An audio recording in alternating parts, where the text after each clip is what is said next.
Hello, I'm Evan Eckert, and here with another Evan Talks video. I am in a different setting because me and my family are currently at a lake in around the St. Louis, Missouri area. We're visiting some friends at their lake house, so that's my little summer vacation. But anyways, I had to get this video out. So hopefully I can make it fast. But we have to talk about what the Cardinals have been doing the past 4 or 5 days that I haven't sent a video out. First, we're going to go through 4 topics today. First is called the Fighting Cardinals. 2 will be about the offensive explosion we've seen the past 2 days. The third one will be about the Brave series, a recap, and then the 4th will be about the rest of the Cubs series. So, anyways, going on to our first topic, the Fighting Cards. This year, every time the Cardinals have gotten in a rut, everybody's like, oh, this is going to be the time where they start falling off. They're going to go back to the Cardinals that we've seen for the past 3 or 4 years. Mediocre, bad. We had terrible expectations going into the year. But like just recently, they've been able to flip that narrative pretty quickly with pretty good games. So, for example, they've also done it on a player level. Jordan Walker, he's done it about 3 times this year where he's starting to hit ground balls again, strike out a little more, and everybody's like, uh-oh. This is not looking too good. His most recent, and then he pops off for, 5 home runs. But his most recent was the month of June. He hit 3 home runs, and everybody said, oh, no, it's a tough June. Which, granted, he did start striking out more and chased a lot more. But he still batted .283 with a .732 OPS. So we were kind of a little hasty on that, but still, he came into July hitting his first home run instantly in the 3rd game of the Brave series, and then he also has been hitting line drives now. In this Cubs series, he did a line drive double. But anyways, so he's hopefully back on it again. But anyways, after the past 3 series, the Cardinals have lost, and everybody thought, oh, we're going to fall back. And then, boom, we win a series against the best team in the National League, one of the best. I think it's the Brewers have the best record now, but they've been really good all year. Granted, they have had a rough June.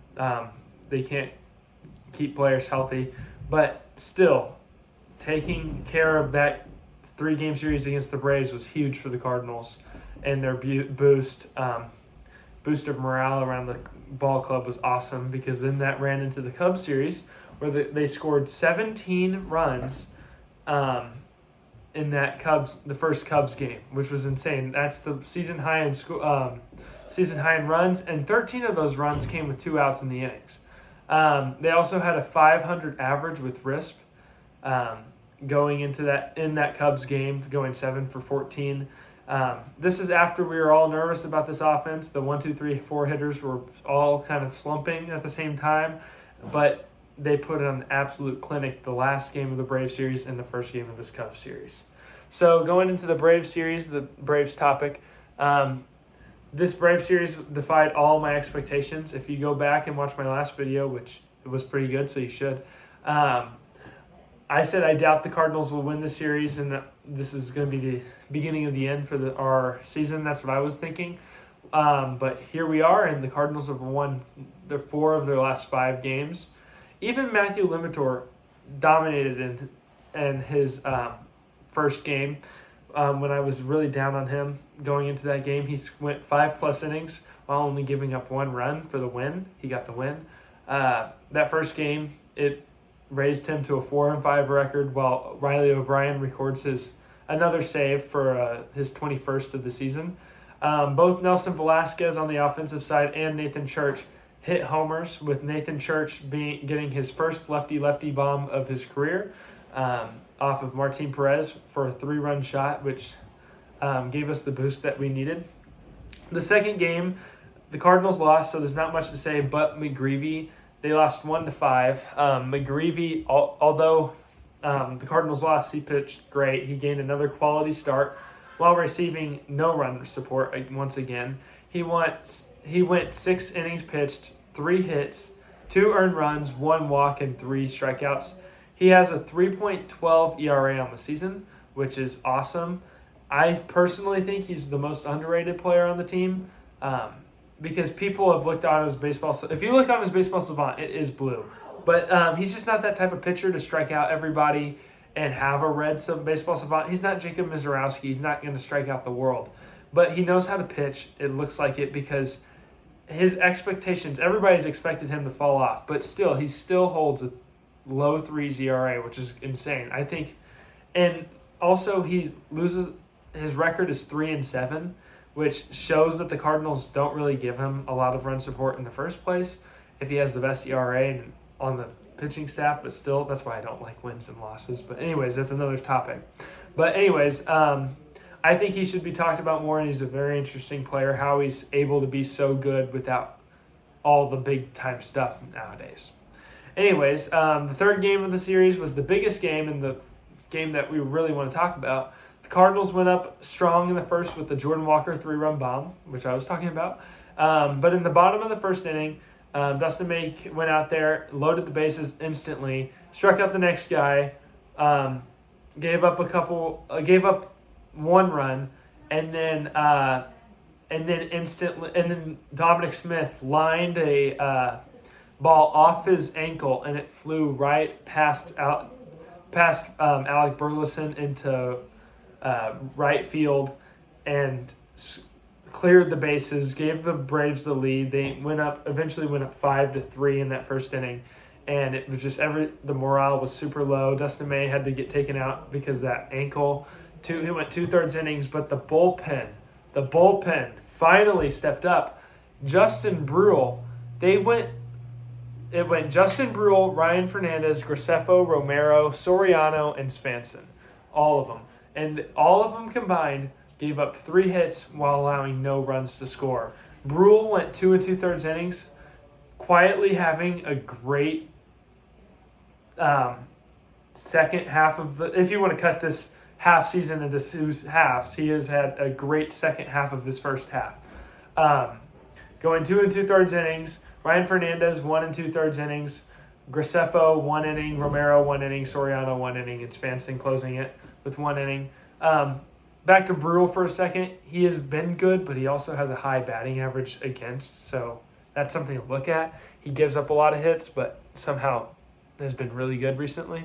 But on the offensive part, it went 5-3 until we got to the 7th, and the Cardinals were able to tie it up with another Nathan Church home run, and that eventually scoring 5 more after that to make it a 7-run 7th inning. Nathan Church's home run was a game-tying 2-run shot, and that gave the Cardinals an 11-5 lead. Also, back to the Cubs game, Nathan Church was the first one to score by hitting a 3-run home run for another lefty-lefty bomb, his second of his career. So Nathan Church might be on a heater.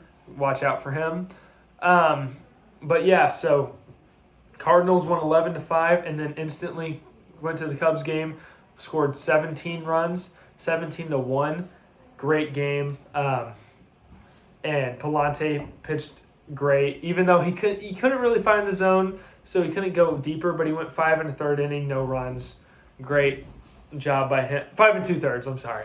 But anyways, the rest of the Cubs series, let me look at the project. The Cardinals have their lineup out. It's a very interesting one. It doesn't have Velasquez in there, so I think we're kind of going for a defensive first with Nootbaar.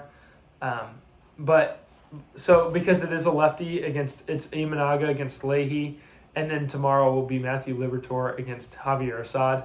But it should be interesting. We don't have Nelson Velasquez in as the lefty because he usually platoons. We're giving Nootbaar the day, which he's been great, so I'm not too worried about it.